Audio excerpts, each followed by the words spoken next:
Yo, what's going on? It's the NRW Nerds Rule the World. It's your boy, Kuya P, aka Patrick Michael Strange. And today we have another great NRW interview for you all. Right now, available on digital on demand DVD is the gothic thriller White Tail. And today I will be talking to a pair of the stars from White Tail, Paul T. Taylor and Dash Melrose. But before we do that, check out the trailer right now for White Tail. Here we go. You know what we're doing tomorrow, right? Hunting. I already gave you the spiel about deer and how they're skittish and all. I never spoke to you about the snakes.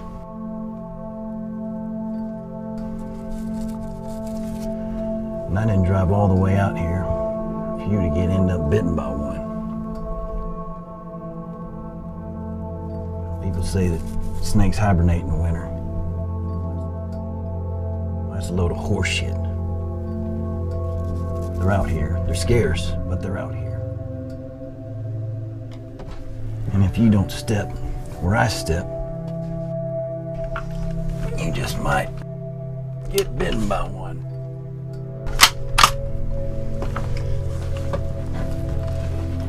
You get bitten by one,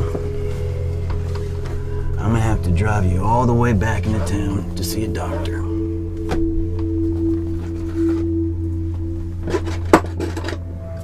Ain't no doctor out here. You understand?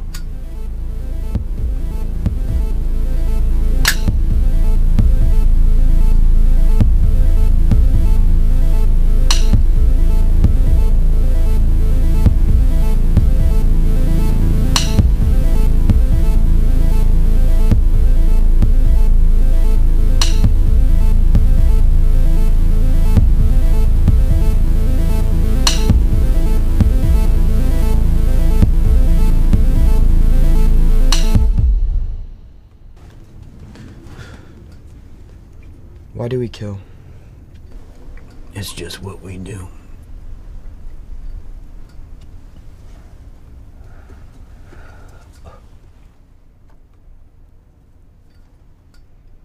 Boom, there you go. The trailer for the gothic thriller White Tail. And I'm super excited to have with me a pair of the stars. We have Paul T. Taylor and Dash Melrose. I'm shooting off air horns right now in post. You guys can't hear it. I didn't want to deafen you, but it's in there. We're celebrating. I'm giving you guys your flowers. So delighted to have you both on. Thank you guys so much. Yeah, thank you for having us. So sweet. Thanks. Definitely. So it's out now. It's on demand. It's on DVD, digital. It's available. Everybody go check out White Tail. Maybe, if you want to put a pause on this interview or just go ahead. I don't think we're going to spoil things too much, but I hope you all check it out and have some fun with me as I talk with Dash and Paul. So let's have some fun. I'm going to throw it to, let me start with Dash real quick. How did you get involved? How did this script come to you and reading for it? Tell me a little bit about the initial experience of getting involved with White Tail. Well, I got involved with White Tail because the producer Jason Starr and we're family friends with him, so really fortunate to have him in our lives, and he had this movie he was doing. So he was like, we have this movie we're doing, like you do audition. I was like, all right, cool. So I auditioned and Derek ended up loving my tape and, that's how I got the role. And it was amazing. Awesome. Out the gate, that's pretty kind of cool. It's as a working actor myself, man, we're submitting, it's a lot of no's, but that family connection. Okay. That's something that's one in a million sometimes. So yeah, I applaud you on that. And then, but that just, it's not just that. I'm sure you wowed them with your talent, and yeah, I put my effort into it for sure. Hell yeah. Paul, can I throw it to you a little bit? How this script came to you and what did you think of it when you read for it? Well, I've been friends with Derek for many, many years. We did a pilot for a sitcom, which never actually happened, but we did shoot the pilot. And that was, I don't know how many years ago, decades ago. It was many years ago. And we loved working with each other. So then just a few years ago, he just started sending me, we reconnected. He started sending me scripts that he had written, saying, hey, look at this part, look at this part, look at this part. Most of them were like over the top, almost over the top, really colorful villains, because I had just played, Pinhead. So he was seeing me in that light. So he was sending me these great, fabulous scripts with these very colorful, villainous characters, but none of them, he never actually, got them produced. So finally, he sends me Whitetail, which is like the character of Frank, the polar opposite of any of those other guys. And he said, look at Frank. And I looked at it and I'm like, oh my God, this guy is just so vulnerable and so loving. And yes, of course. So, he offered me the role, and it was like, finally, I got to do something so serious and full of meat. I mean, the script is so full of emotion and dynamics. It's great. So yeah, I've known Derek for many years, and we finally got to work together on a serious project. Awesome. So, that's super cool, man. It's all about who you know sometimes and making those relationships happen. Absolutely. That's beautiful. It's all about connections. It's all about relationships. That's what it's all about. Yeah. Yeah, I can completely agree with that. So actually, that's a good segue for my next question. You already kind of touched upon it. I was curious how you went from Pinhead to this character in this. So can we talk a little bit about, I'll go back with you, Paul, and then I'll go to Dash, but what you wanted to bring to the role. So you read for the script, you got the character. What did you want to do with the character and give it life? Paul, back to you. Yeah, well, it's been said, I think David Mamet said it, there is no character, there are just words on a page. And so I took these words on this page and complete opposite of, a supernatural horror villain, complete opposite of it, but so relatable for me. I don't know. It was just, actually, I think that Derek let me adapt it a little bit to my own sensibilities, just because of course he wants it to be as natural for the actors as possible. In the original script, Frank swore a lot more, and I was like, I wanted to have a certain softness. I wanted to be, it was already written that Frank's he's a bit of a mother character, only because his sister was Dash's character's mother, and and he's his uncle. And the fact that I've spent most of my career in movies anyway playing either assholes or, in one case, Pinhead, but most of the other roles were just like wormy. First movie, Sin City, wormy assistant DA, or hotel clerk, or this guys with a little bit of power who are like working that power. Well, Frank is completely not that, and that was what was so exciting to me, is that the meat of the relationship with this kid, with this brother-in-law, the history of the sister and her overdose, and then they're in this space where they're just surrounded by bad guys who are full of hate and fear and anyway, it just, I don't know. I don't know if that answered your question exactly, but that's pretty much where I stood with Frank. It was just learn the words, and it just came, in certain scripts, you learn the words and it just comes into you. You don't really have to do all that much with it. There are other scripts that you can't relate to at all, where it has to all be external work because it has to get in there somehow. But I just pretty much brought myself to it, and I pride myself on having a real vulnerability in everything I do. And this really gave me a chance to do that, because I think there's strength in vulnerability. But in a story like this, where it's all about testosterone and toxic masculinity, it was kind of like I was the weakling, although I don't think of Frank as weak, but he just didn't have what it takes to, let's use the word, compete with what's out there and these threats. So anyway. No, man, I love that.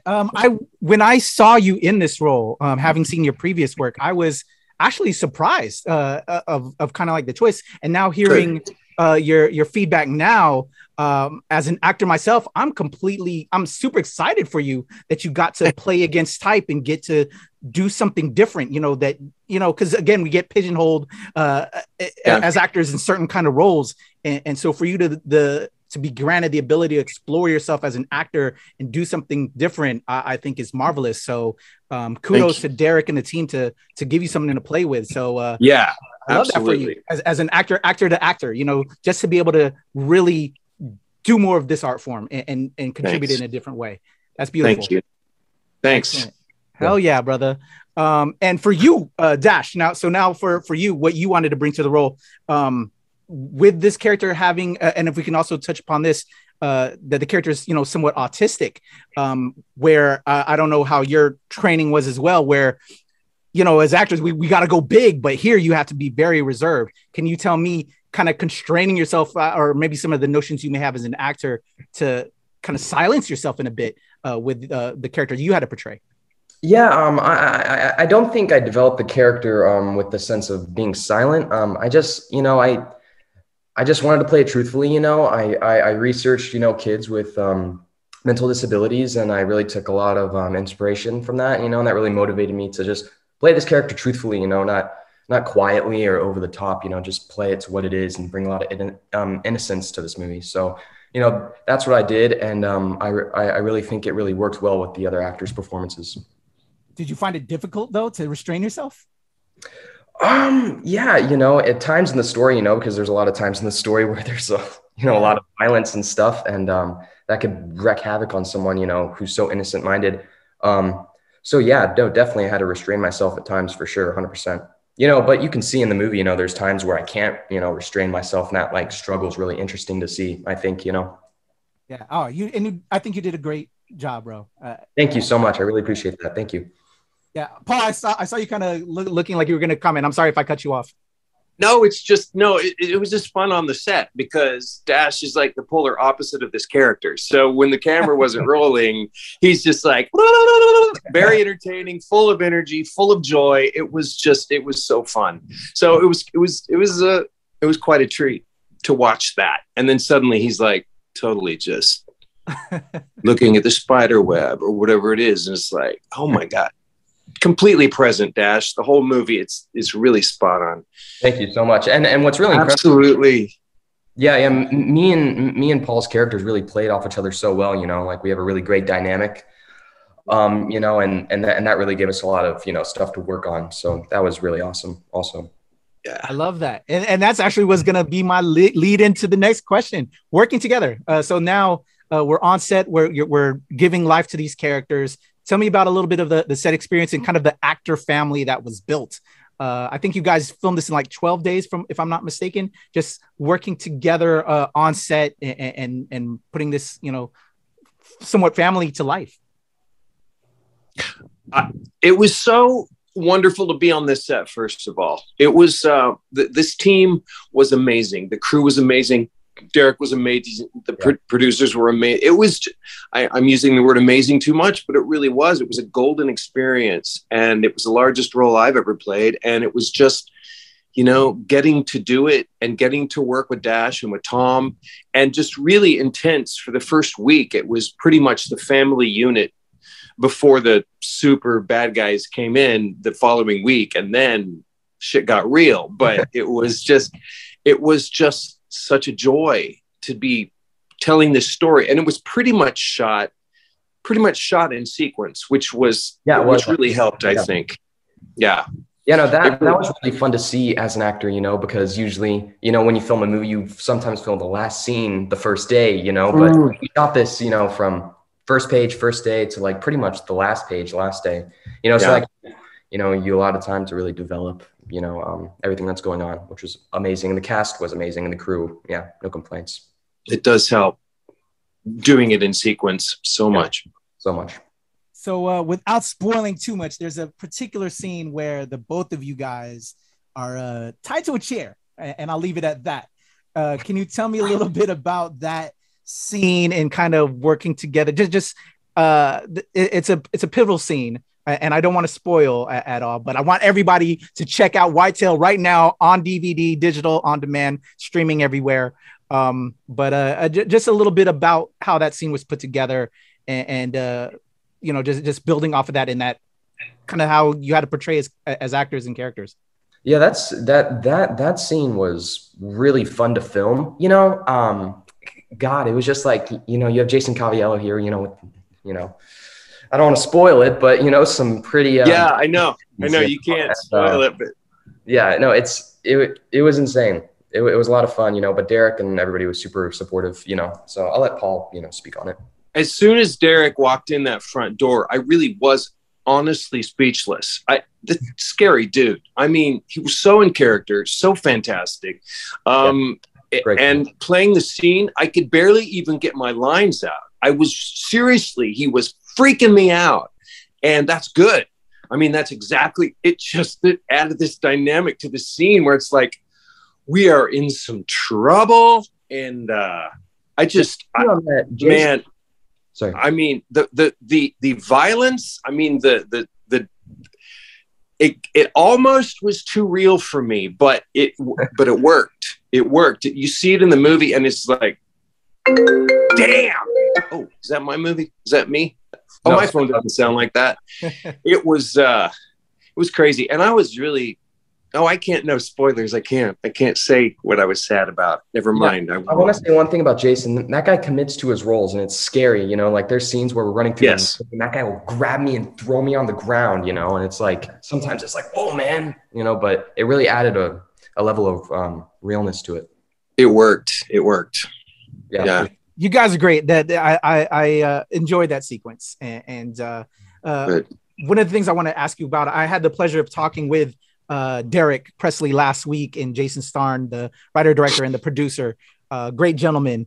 And they spoke highly of you both, and so it was great to hear from them and their thoughts on it. I'm curious for you guys as well. Is this film is the first in this Muscular Puppy franchise, this new studio that they're building up with Redstone coming up soon, which I know Dash you're going to be in there, and then they have Boone coming out. But I think as a new film with a new studio, I think they're onto something. I think these guys are very talented. I hope they continue to see the support from the community, and I think with this film, it's an indie film. But it shows a lot of promise. And I was curious if you guys felt the same way. You guys have been acting for a while, but just in particular, what I loved is, a lot of films of indie genre, that they put a lot of blood and gore sometimes. With this, it was theater of the mind, and like in the sequence with, like I said, the chair scene that you guys are in, and some of just the other quote unquote kills or deaths that happened. It plays in your head, which I think is what a lot of films forget sometimes, especially a lot of new films.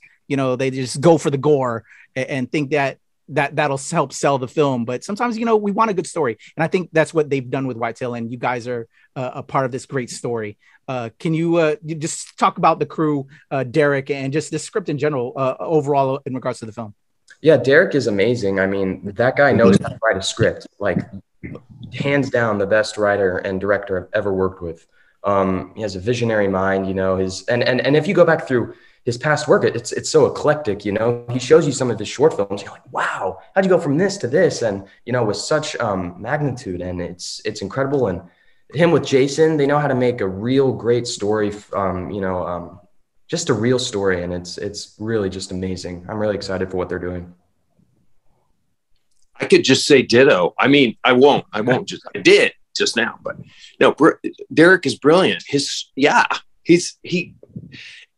He has the gift, he is a storyteller, and the fact that he has now found this team of Muscular Puppy, and it's so exciting because, he wrote scripts for years that didn't get produced because he hadn't met the right team yet. And now it's like, dude, I mean, they're going to explode. They're already exploding. It's so exciting. And I feel so lucky to be in his back pocket. Anytime he wants me, if he calls me, if he texts, if he says, I want you to play this tiny role, I'm there. I don't care. in fact, I mean, he's talked to me about one, but I'm not going to talk about it because, you know, who knows what's going to happen. But he's so super talented, and I wish nothing but huge success for him and them, all of them. It's just, it's crazy. And they know how to treat a cast too. We were treated so nicely and so with so much respect. And it was just,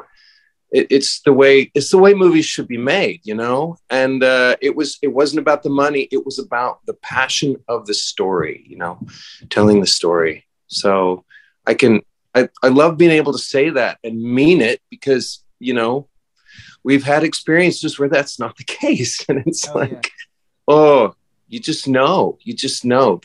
It's really a breath of fresh air.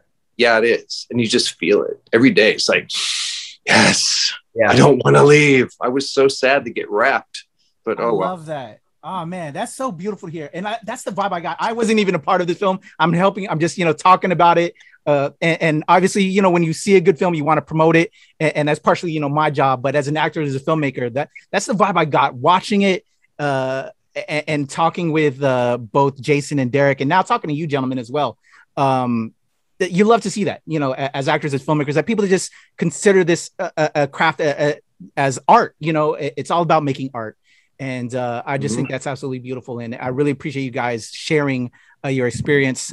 So the film's wrapped. You had that great experience. What did you think looking back at the project? When you did you guys get a chance to screen it? I know we're living in COVID times, so I don't know if y'all had like a little bit of a premiere at all. Can you tell me about, you know, checking out the final product? And now you guys are on this promotion tour with it now that it's available. Can you just reflect on you know, the project since then and seeing the final product? It's screened a few times. We got to see it first at a drive-in, which wasn't the perfect place to see it, but we did. And then but really, and then we saw a screening, not the official screening, but a screening at the Texas Theater, which was really great. And had my best line in the movie. And then, sorry, I should shut up. And then my funniest line anyway. And then, anyway, we saw where was the final thing? It was a theater in Fort Worth. I don't remember the name of it, but it showed a couple times. Dash, maybe you remember. I don't remember details. I'm kind of old, but I don't like to use that word, but that's probably what it is.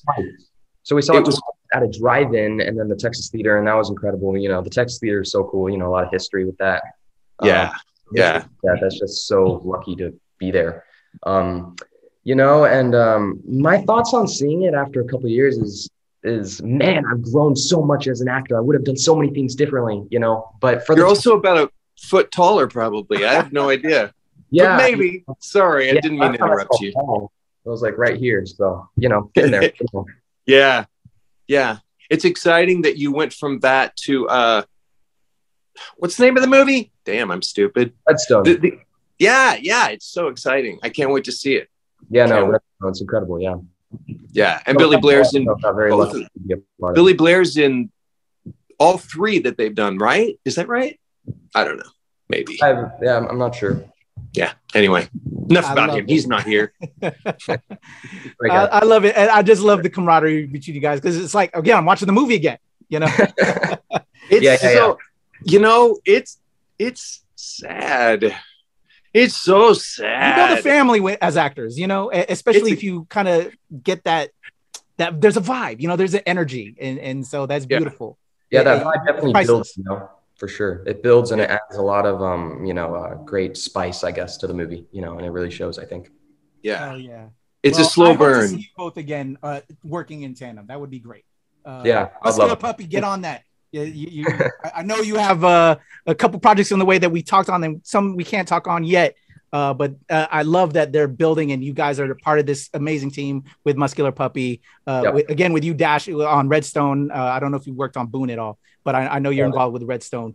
Can we talk about upcoming projects for you both? Let me throw it to you, Paul. What do you have coming up that we can maybe show some energy on? Have you been able to work, or you've been kind of keeping it low during this pandemic? Yeah, I've been working. This question, it makes me nervous. It's so silly that it does, but I'm like, yeah, you can what's talk the coolest thing I've done? What's the coolest thing? So I recently worked on a movie called Butcher's Bluff, and it's an 80s style slasher, sort of throwback. I mean, ever since the Hellraiser film, I'm just sort of in this horror world, which I welcome. But many of the offers I'm getting are horror related. So I did this thing playing a Texas sheriff, and that was great fun because it's totally against type for me. So that was a lot of fun to wear a cowboy hat and talk basically like my brother, and and be the man who knows all the secrets. But we don't know he knows the secrets. He's a really good liar. So anyway, that was great fun, and I don't know exactly when that's going to come out, but it was a lot of fun to do. And what else? Most recently, you know what? I don't even know what else to tell you about. And people who I blank on, sorry. I just keep going, and I just keep auditioning, and sometimes it hits and sometimes it doesn't. Exactly. I am in talks for a couple things, but until they happen, I don't really want to talk about them. But hopefully one of them will involve working with Gary Tunnicliffe again, the guy who wrote and directed Hellraiser Judgment. And and of course, so it's a horror movie. I just keep going. I've been doing a lot of conventions lately, so that's taken me out of certain opportunities. Okay. But if it's a film audition or TV series audition, I'm there. That always comes first. There's some other stuff. I don't want to get you in trouble, but it's good to hear you tour the con circuit. I'd love to meet you in person. I do a lot of conventions and shows, so would love to run into you there as well. Just look me up on imdb.com if you want to know what I'm up to, because anything else I probably shouldn't talk about anyway. So we don't want to get you in trouble. It's all there. Paul. It's all there. There you go. Dash, obviously Redstone. Can you talk a little bit about your role in Redstone and maybe some of the other projects you got coming up?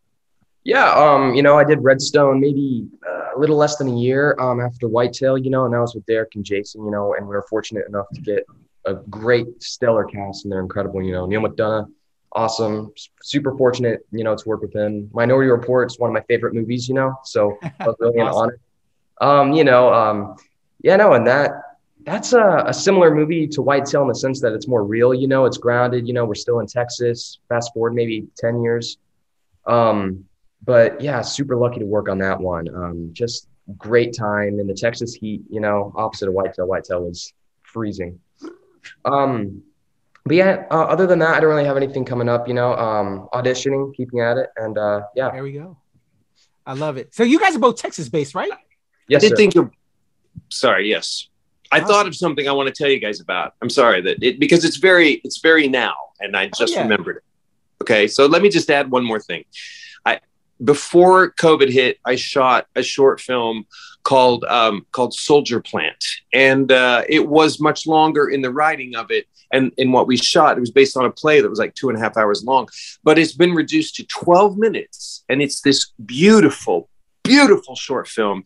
And I'm so proud and happy that it's finally going to screen at the Austin Film Festival this week.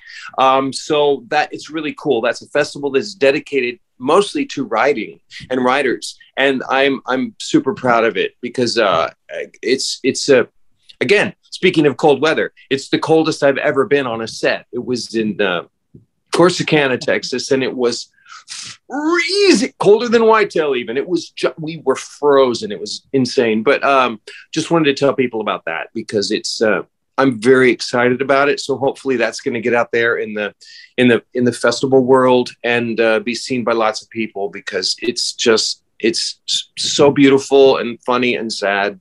And it's only 12 minutes long. It's crazy. But yeah, sorry. I just wanted to talk about that. Oh no, bro. Thank you for sharing. I'm all about giving people their flowers, and as actors, as filmmakers, that's what we need. We need people seeing what we do, getting eyes on those products. So that's beautiful. Congratulations, Paul. That's amazing. Cool. Thanks. Your question was though about if we're from Texas, right? Yeah. Are you in Texas or are you a LA based? I live in Fort Worth, Texas currently. Okay. So that's awesome. I had to make my way out to Fort Worth. When I was talking to Derek and Jason, that's where a lot of, where they're doing their product and, and some other films come that way. might have to head out to Texas because as an actor myself, I'm trying to get some roles. I'm trying to do some work, and heck yeah, I love it. So hopefully I can see you guys on a set one day too. Yeah, absolutely. Hell yeah. One more last thing, because you're on the NRW, we hopefully gave you some new fans. How can my people reach out to you guys? If you guys can throw out your socials or websites or whatever, so that they can follow up and see what you got doing. I know, Paul, you said IMDb. Just look up Paul T. Taylor on IMDb. But do you have any socials you can give them so we can get you some new fans following you guys? Yeah. Oh, the pressure. My Instagram is The Real Paul T. Taylor, because of course everyone wants to be Paul Taylor. So I had to put in the real there, of course, because everyone, The Real Paul T. Taylor. I got a Facebook fan page, Paul T. Taylor, or just my regular personal page, Paul Taylor. I'm on Twitter, but it doesn't really matter because I never post anything. And then I do have a website called paulttaylor.com. And yeah, that's it. Appreciate it, Paul. How about you, Dash? Yeah, no, I got an Instagram at Melrose Dash. You can check that out. Twitter, Melrose Dash. Yeah, and I have IMDb Dash Melrose. Love to see you guys on there. There you go. Dash, Paul, thank you guys so much for your time. I really appreciate it. This was a lot of fun. Everybody check out Whitetail now on DVD, digital, streaming everywhere. Check out Paul, check out Dash. For me, it's your boy Kuya P. You can follow me at The Legend Kuya P on Twitter, TikTok, and IG, and of course at the NRW and at New Release Wednesday, where nerds rule the world. Whitetail, y'all. Go check it out with my man Paul and Dash. We're out of here. Thank you, guys. Bye. There we go. Bye. All right.